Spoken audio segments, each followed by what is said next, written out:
So I'm pretty sure if you just play Nick Robertson in games 2, 4, and 6 of every playoff round, the Leafs will win the cup and he'll win the Conn Smythe. Buddy, you scratch him for game 82 and play him in games 1, 3, 5, and 7. This is why I keep you around. Let's go! Do you have a humiliation kit? This is all I ask you to do. I'm having a great finger flick. You're allowed to show up. This team is ruining my life. I'm taking crazy pills. With you, wherever you are, welcome to LFR. Victory, puppies, Iggy! Listen, he is trained to a degree. He chose to stand that far. Oh! Let's get to Anthony Stolarz.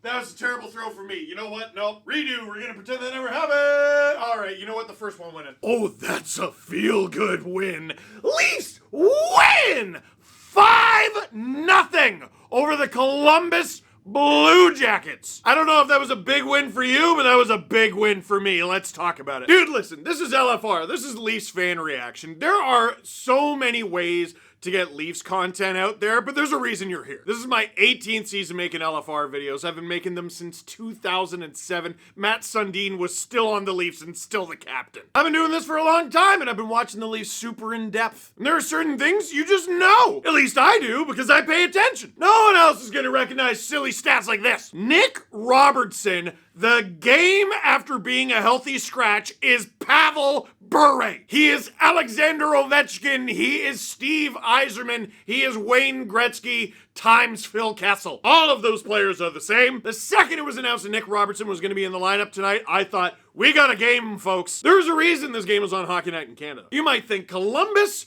against the Leafs on a Hockey Night in Canada game? You couldn't find an original 6 matchup, someone in their division? Brother, they knew what was happening here. Because the Toronto Maple Leafs, they got a handful with the Columbus Blue Jackets. It's a very difficult time. The Leafs had not beaten the Blue Jackets yet this year. In fact, they were outscored 11-3 by them in 2 games. They lost 6-2 and 5-1. Ew, right? The Blue Jackets have a negative goal differential on the season? Cool. Heading into this one, they were +8 on the Leafs alone in 2 games. The Leafs beat them like once last year and lost 2 6-5 games in overtime, including one where the Leafs erased a 5-0 deficit. Samsonov might win a cup this year. It's true though! Leafs haven't beat Elvis Merzlikins since like 2022. You know what? Sometimes the team just has your number. But what did I say? What did I say last video? It was last video, I think.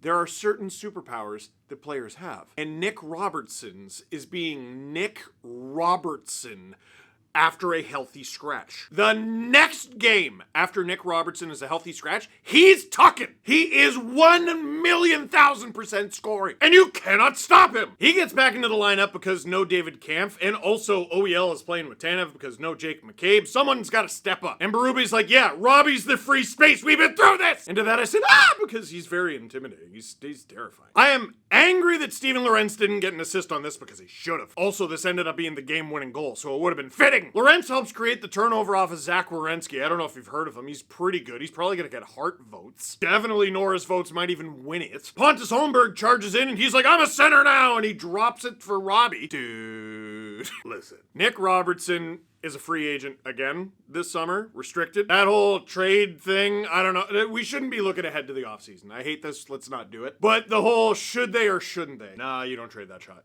Nope. Nuh-uh. Nope. The second that puck just click right onto the tape. You know that puck's blasted off like it's headed for space. Nick Robertson, buddy, puts the Leafs up 1-0 hilariously. And you see from his reaction, he knows it's hilarious. The look on his face was like, damn, I'd scratch me too. Honest to God, he's got 14 goals in 63 games. I'm convinced if the Leafs limited him to 41, he'd have 41, which is hilarious because it would still put him 3 behind Nylander. We'll get there. Now that's the funny part. The funnier part is when he scores again. But I want to talk about something. The Blue Jackets need this game. They need this game desperately, so badly. They need it way more than the Leafs do. Listen, I know the Leafs are fighting to win the division, right? They are. But at the end of the day, they're making it. They've clinched a playoff spot, and okay, if they win the division, they'll get a home ice advantage. That hasn't always helped the Leafs in the past. Okay, well, they'll play this team instead of that team. That hasn't always helped in the past. The Blue Jackets are tooth and nail to even try to keep pace with the Montreal Canadiens. But they're there. They could still very conceivably make the playoffs. They still could. It's going to be real hard, but they still could. This is not an easy out at all. But the attention attention to detail for the Leafs was there tonight. Myself, Adam, and Jesse, the Steve Dangle podcast boys, we ran into Jamal Mayers on a street corner outside the SAP Center in San Jose. Former Leaf, former Shark. That's why he was there. We talked to him about some of the Leafs' shaky performances recently, heading into that game, which they lost against the San Jose Sharks, by the way. He talked about this stretch of the season, sometime between the trade deadline and the last game before the playoffs. It's weird. There's 82 games. That's so many games! And as much as fans demand it, and we would like it to happen, not every player is going to be absolutely at 100% every game. At 100% and giving 100%. Dialed. It's hard. It's so hard to be dialed for 82 games. Because once again, that's an abundance of games. We've been through that. But at some point, he talked about a magic moment where the team dials in. Buddy, go look at a bunch of the box scores from around the NHL over the past week. There are a bunch of playoff teams that don't look dialed at all. I don't know if the Leafs were given 100,000% in this one, but they were dialed, and they were mean. Steven Lorentz and Sean Kuraly go at it in front of Elvis Merzlikins. Kuraly's holding on to Lorentz's stick. Lorentz takes him down to the ice. Was Sean Kuraly committing some grave offense? Was he doing something terribly wrong? Was it a terrible infraction and he should go to the box and get fined and suspended? No. You know what he did? Get away from me! Steven. Yeah, no, that's a guy who was on the Panthers last year and he went to the Stanley Cup final, and it shows. One thing they talked about on the Hockey Night broadcast is how many Leafs have fought this season. We'll get to how Benoit's insane in a minute. It's great to have guys who are willing to go. I don't think we exist in an NHL where guys are getting 20, 30 fights a season anymore. Ryan Reeves back in his day. Like, there's just not enough partners. There's no Zenon Konopka out there either. Some middleweight who's going to fight at just an unbelievable amount of times. You just need to have guys who are willing to go. Oh, well, this big guy and that, but you don't need a big guy. Pontus Holmberg has a fight this season, big guy. But Steven Lorentz, in that moment, who cares if it called for it or not, planted his flag and said, I'm beating you up right now. Now, Sean Kuraly's no slouch. He's a tough customer. That was a good fight. But that's that kind of aggression you just don't see all that often in November, December, January. I think we as a society have grown past January. What's it for? Tell me New Year's Day can't be February 1st? We don't need January. Anyway, that's the kind of fight that you see now. The last few years, we've been talking about coddling these guys. And who knows, maybe there will be a scratch in game 81, 82. But we've been talking about these guys on the Leafs like they're Fabergé eggs. Oh, just please get into the playoffs healthy. Oh my goodness. And I would hate for Lorentz or Benoit or anyone to hurt a hand or something like that in a fight heading into the playoffs. But that switch that you turn on where every bit of ice is mine and I'll kill you if you get in my way, that's not just something you can do like that. Who do you want performing brain surgery on you? Do you want a brain surgeon or one of the cast members from Grey's Anatomy? Because the cast members of Grey's Anatomy, they play a good brain surgeon. For a moment, they can even convince you that they can pull it off. Until you actually have to cut stuff, and then you find out they can't do the stuff that the brain surgeon can do. There's what you can be, and there's what you are. And Steven Lorentz right there was helping establish who the Leafs are. Did that make you want to run through a wall too? Yeah, me too. Okay. Moving on. Max Domi, who has been a defensive revelation for the Leafs recently. I love him. Creates a turnover. And then he feeds Robbie, who once again, click, it's right on Robertson's stick. He's one-on-one with Merzlikins, and yeah, Merzlikins is gone. It's over. Robertson slips that 5-hole like an NHL vet with 300, 400 goals. Listen, Nick Robertson has a flawed game. He's 23. Maybe that's okay.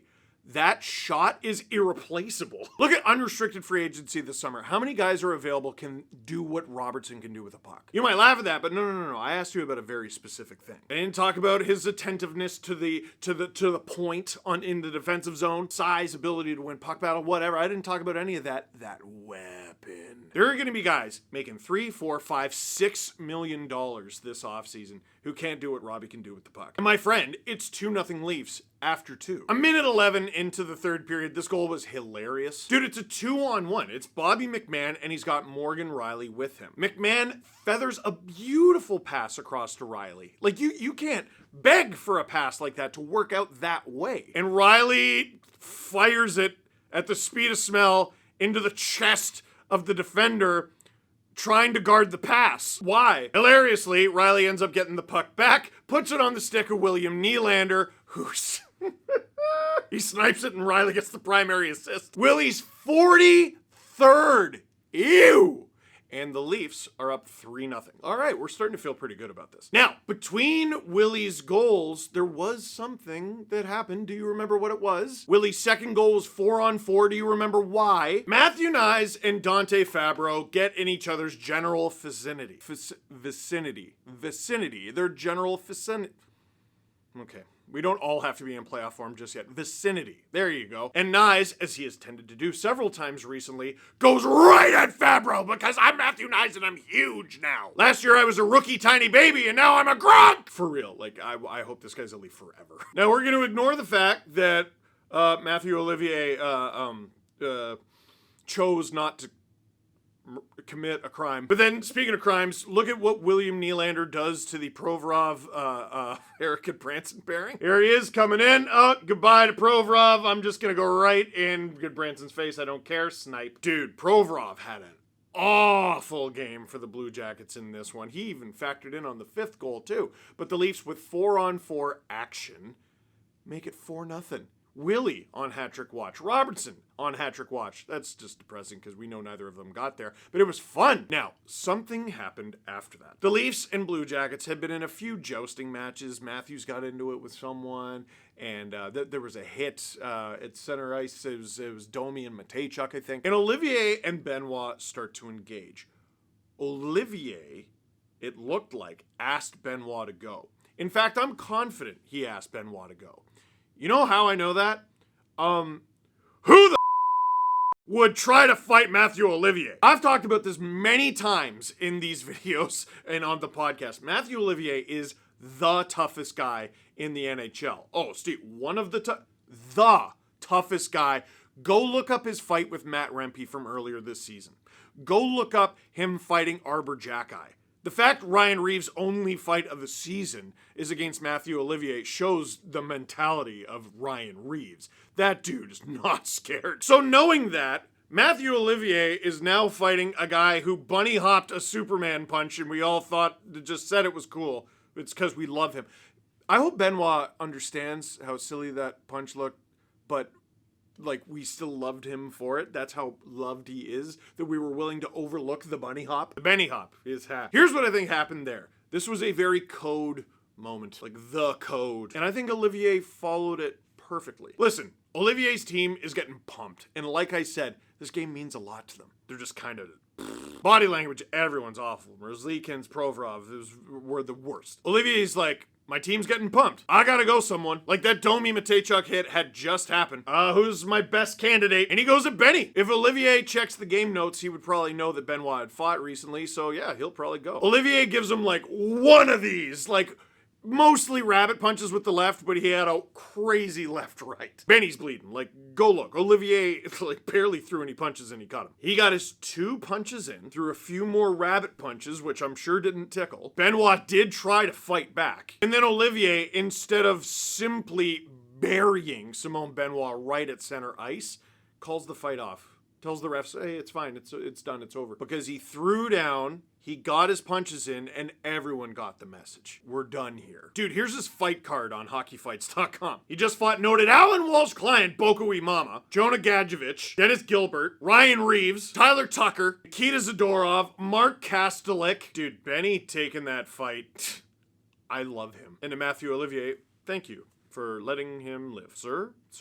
Nearing the end of the game now that all the rough stuff is over, well, sort of, the Leafs top line gets out there. There were a few nasty hits. I mean, Robertson took a horrible one and then gave a horrible one, and who was that against? Oh, Provorov. Well, this shift, Provorov falls down behind his net after contact, and while a player's speeding around the ice, he gets kneed in the head. He's pissed. Matthew Nyes with a chance in front of the puck's not there, and Provorov runs him over anyway. Delayed penalty, he can't do that. Marner whacks at it, Nyes whacks at it. Neither of them scored. Nyes should have had 17 goals in this game. He did everything but score. He was absolutely fantastic. Meanwhile, Matthews is like, oh look, the puck, and rips so hard you couldn't even tell it went in right away. And the Leafs win this thing. They shut it down for Anthony Stolarz, who I didn't even need to mention, really. Earlier in the game, the Blue Jackets were out shooting the Leafs something like 8-3 or 11-3. It was bad. The Leafs don't outshoot their opponents a whole heck of a lot. But in a lot of games where they're performing well, especially a game like this,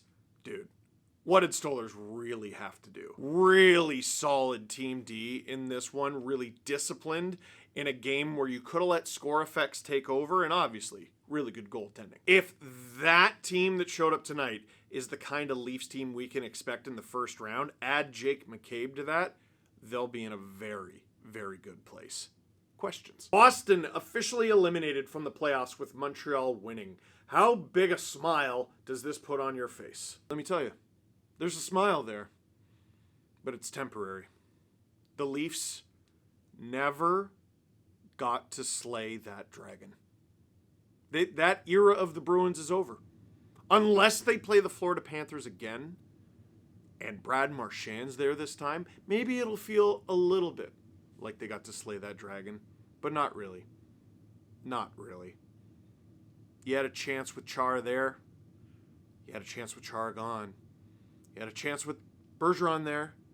You had a chance with Bergeron gone. What are you really rooting for? For others to lose or for you to win? But like, screw those guys, right? Does the Leafs beating a weaker team decidedly make you feel better about the impending Battle of Ontario first round? Sort of. Like, it makes me feel better about the Leafs play. It doesn't make me feel better about the Sens, who got a shutout. Oh wait, the Leafs got a shutout. Okay. Here's what I'll say. The Leafs were not supposed to play the Bruins last year. That came together very last minute, if you'll remember. I know it's likely the Leafs play the Ottawa Senators. Get that out of your head. Get that out of your head. No. The Sens could screw around and pass the Panthers, and the Leafs could win the Atlantic Division and play Florida anyway. You wait until the last game of the season, my friend. But for now, that is it for this one. Thank you very much for watching. Click like if you like this video. Click subscribe if you really liked it. Tell all your friends. 2 things to tell you about. Tomorrow, noon 30, 12:30 on the SDPN YouTube channel, Jesse Blake is going to be streaming a game. What? The Leafs don't play. That's right. Alex Ovechkin plays. He and the Washington Capitals play the New York Islanders, and Jesse's going to be streaming that. Also, tickets in the description down below to our live show that we're going to be doing at Shoeless Joe's in Pickering a week from now, Saturday, April 12th. Did I say Pickering? Peterborough. Shoeless Joe's. You know what's great? I'm not even going to watch this back. Drew's going to know if I got it right the first time or not. Did I say Pickering or Peterborough? Peter. Did I already say goodbye? I did. Thank you. Click like and subscribe, please.